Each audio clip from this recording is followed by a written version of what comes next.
Malo e lelei. Ko ngahi mata I tohi eni o lau a Faka-Tonga. Hello, these are the letters of the Tongan alphabet.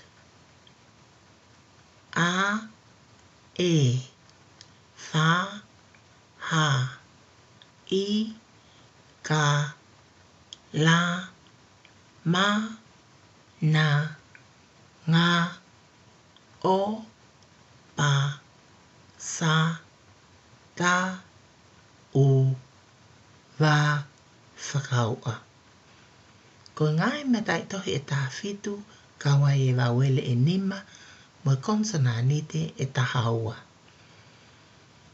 There are 17 letters, including 5 vowels and 12 consonants.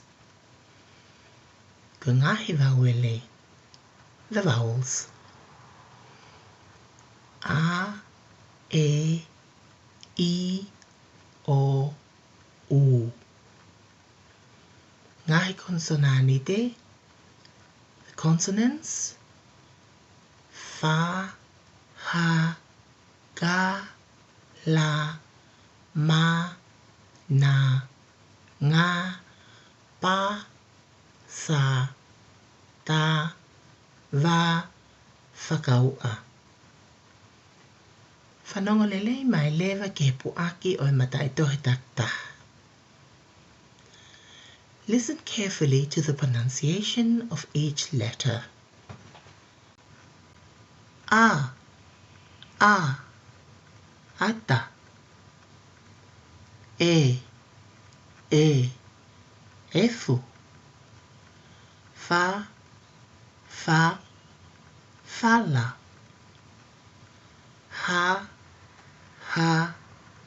hele. I, hipu. Ga, kemo.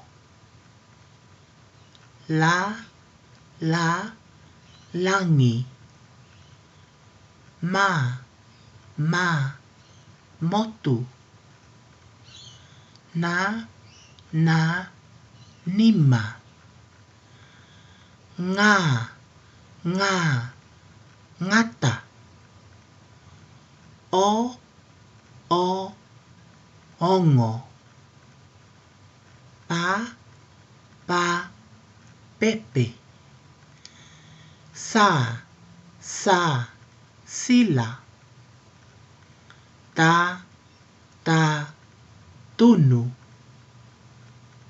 U, ulo. Va, vaka. Whakaua,